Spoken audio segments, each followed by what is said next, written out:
Okay, I've made the announcements. Give us an overview, Jay. Yeah, great college baseball game. Hats off to the pitching on both sides. They got a clutch hit there at the end, and we did not. Get ready to go tomorrow. Okay, let's open it up for questions for the student athletes first. And remember to raise your hand. We'll get a mic to you. Claire, we have right up here.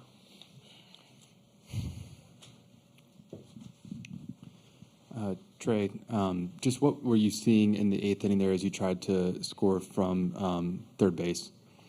Yeah, we were in red, which means I go on contact.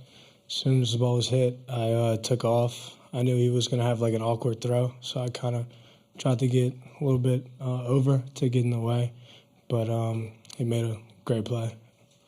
Yeah, remember to give your name and affiliation. Okay, right back here, Jay. Michael Cobble, WBRZ TV in Baton Rouge. Ty, you were grooving there, and then you run into a little bit of trouble. I guess what were you feeling? What did you see at that moment?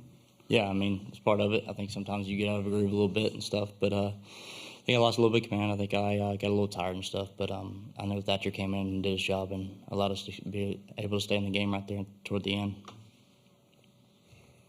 Okay. Leah?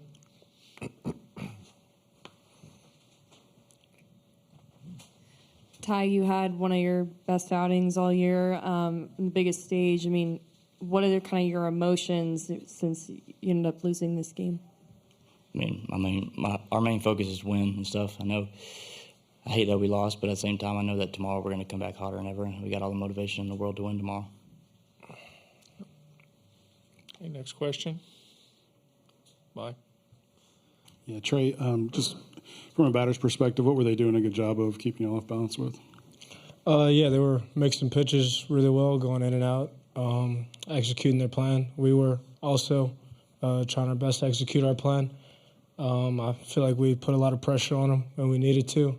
It just didn't work out for us in the end. Okay, right here, Claire. Yeah, this would be for Trey and Ty, Glenn West, Go 247.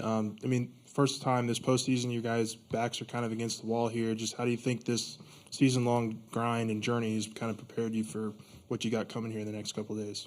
Trey, you start. Okay. Yeah, nothing changes for us mentally. We always go out there and try to win one pitch at a time. We always play like it's our last time playing the game. So we're going to show up tomorrow and keep the same mentality, play like it's our last time playing together. Ty? Yeah, I think that's what makes postseason baseball so exciting and stuff, that a lot of people's backs are against the wall and stuff. But I know we've been here. No, this postseason we haven't been here, but I know we're going to come out hot tomorrow and stuff, and I know that we're going to do our plan tomorrow. We're going to execute all we can. Okay, Aaron?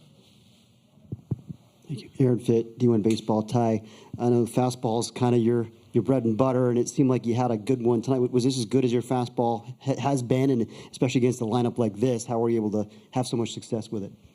Yeah, I think the biggest thing for me this outing and stuff was to locate my off-speed pitches early in the counts, my changeup and slider and curveball. But I know that my fastball is my best pitch and stuff, so late in the count, I know I can throw the ball in the top of the zone to be able to get strikeouts or outs late in the game. Okay, another one for Mike. Trey, I know you're not going to tell us what he said, but what's the Cliff Notes version of that team meeting at the end of the game there? Short version is keep doing what we've been doing all season. Like I said, we go out there every time, and our plan is to win one pitch at a time. As a team, like I said, we go out there and play together like it's our last time playing the game, so nothing changes. We're in a different position now, obviously, but our mental's still great. We're going to show out tomorrow.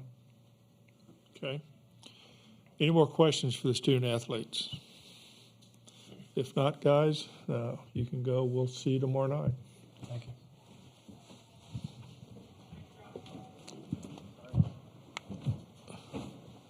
Jay, Tennessee will be the home team going on. Thanks. Okay, let's open it up for questions for Jay, and we'll start right here. Coach, Cokie Riley. Name and affiliation. Yeah. Cokie Riley with the Lafayette Advertiser. I was sort of curious. Were you managing this game in part thinking of the possibility of maybe with there being extra games and having to save a couple arms for later in the tournament at all, or was that not part of your thinking at all? We were trying to win tonight with our best two guys that we had available, and they both pitched fantastic. Okay, right up here in front. Jay, Wilson Alexander from the Advocate.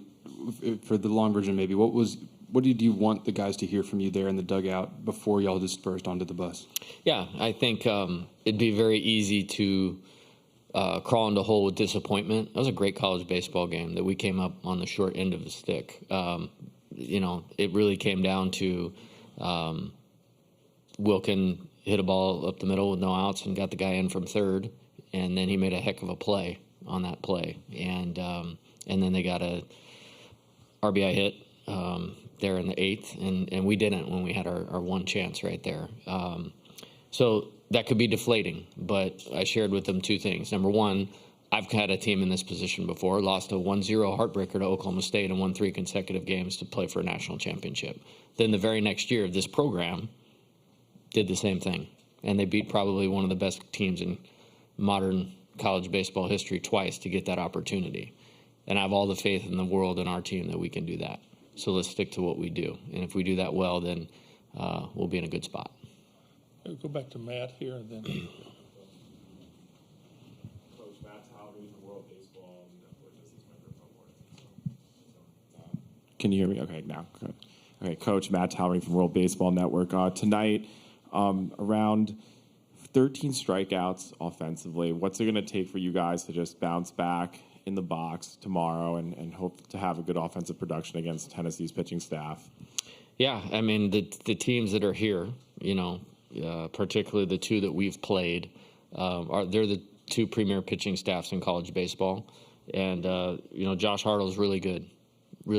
And, preparing for this game, we knew he would present a challenge. And I thought our guys battled him pretty good. I thought they did. Yeah, I mean, he's really hard to square up. He executed pitches, down in the zone, both sides of the plate, as Trey mentioned.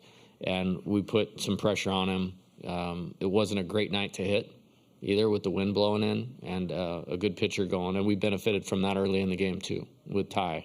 But I have zero concerns about these guys preparing well, coming in and competing and executing our plan. We're going to have to do it against Drew Beam, who's one of the best pitchers in the country. And so it'll be a really good challenge, and we're going to have to be ready for it. Go to Leah up here.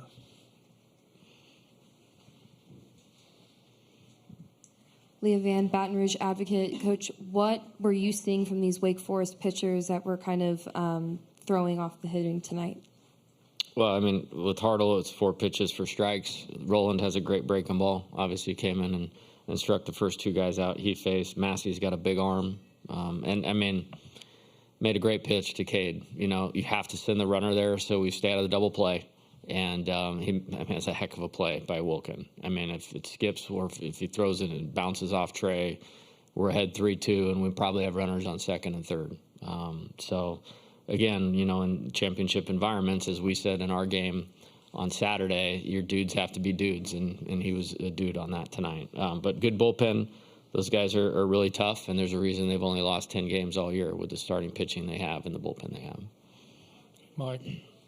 Yeah, just kind of following up on that. Trey said it was a red situation all the way. I guess just what did you see? Josh tell you anything afterwards, or it's a ground ball we are going, because if he doesn't go, then we're going to hit into a double play, and it makes it really difficult. Now you have a man on third standing there with 2 outs. Now you need a base hit. So it's very simple baseball, actually. And again, I mean, I don't know that Cade Beloso's hit a ground ball to third base the entire season. And so you have to tip your hat to Massey for executing the 2-0 pitch that he did and got him to swing through, and then the 2-1 pitch. Okay, any more questions for Jay? Yeah, back here.